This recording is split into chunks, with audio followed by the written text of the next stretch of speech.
આ રામાયણ છે. રામાયણ તમે જો ઘણા બધા એમ કે લંકા હનુમાનજી હળગાવી. હું એમ કહું હનુમાનજી હળગાવી જ નથી. લ્યો બોલો, લંકા વાળાએ જ હળગાવી છે. હનુમાનજી હળગાવી?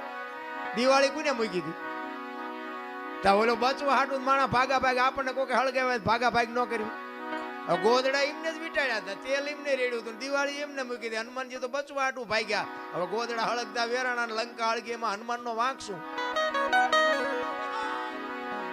હનુમાનજી લંકા હળગાવી? હનુમાનજી હળગાવી જ નથી. અને આખી દુનિયાને ખબર છે પાકું કોઈ કરતું જ નથી. બીજી વાત તમને કરું કે સીતાજી જનક મહારાજની દીકરી મિથિલા નરેશ હવે શિવ ધનુષનું ઘોડો ઘોડો કરીને ફરતા હતા. અને પછી જનક મહારાજ જોઈ ગયા કે હવે આ શિવ ધનુષને મારી દીકરી જો ઘોડો ઘોડો કરીને ફરતી હોય તો આના મૂર્તિયા હાટું શું? આના માટે મૂર્તિઓ મારે કેવું ગોતું?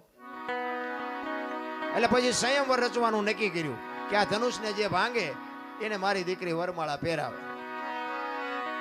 હવે ઈ સંયમવર રચ્યો ને એમાં કે રાવણ હતો એવું કહે છે. હાચું ખોટું મારો રામ જાણે હો. ઈ રાવણ થી કે ચોખા જેટલું ધનુષ હેલ્યું નહોતું. હવે એનેથી ચોખા જેટલું ધનુષ નું હેલ્યું તો વનમાંથી સીતાજીને આખે આખા ઉપાડી ગયો. આનું શું કારણ? આખે આખા સીતાજી ઉપડે. સીતાજી ઘોડો ઘોડો કરીને ફરતા હતા. ઈવડું એ ધનુષ રાવણ હલાવી ન હોય. અને વનમાંથી જેથી લક્ષ્મણ રેખા ઓળંગી ગયા અને સીતાજી આખે આખા ઉપાડી ગયો. આપણને માયનામાં આવે. પણ આમાં એક વાત પડી છે. ભોળાનાથ અને પાર્વતી બે જયારે હિમાલય ઉપર હતા ને ત્યારે પાર્વતીમાં વિષ્ણુ ભગવાનને અહીંયા બેહવા માટે ગયા અને વિષ્ણુ ભગવાને મકાન બનાવ્યું હતું. એટલે લક્ષ્મીજી બધું બતાવવા માંડ્યા. જો આ મેં મકાન બનાવ્યું, અહીંયા અમારે જમવાનું, ના અહીંયા અમારે રહેવાનું, ના હુવાનું, ના રસોડું, ના ફલાણું, ના ફલાણું. બૈરાનો સ્વભાવ હોય. ઘરમાં કંઈક વસ્તુ લાવે આજુબાજુ બૈરા ભેગા થઈને બધું દેખાડે.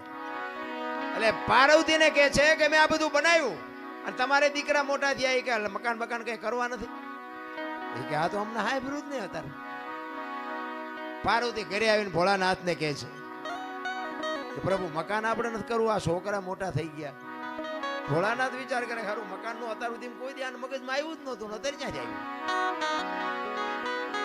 એટલે કે વિષ્ણુ ભગવાનને અહીંયા બેહવા ગઈ હતી ને એમને કે સુંદર મજાનું મકાન બનાવ્યું કે આપણે નથી બનાવું. એટલે કે એ વાત સાચી તમારી, પણ કે આપણી પાસે પૈસા નથી. હું તમને ભભૂતિ આપું, ભભૂતિ લઈને જાઓ વિષ્ણુ ભગવાન ભાઈ એના બરોબર હોનું લઈ આવ્યો અને હોનું વેચીને આપણે મકાન કરીએ. કારણ કે આપણી પાસે પૈસા છે નહીં. ભોળાનાથને ખીસું જ નહોતું, પૈસા ક્યાંથી હોય? રાખવા જ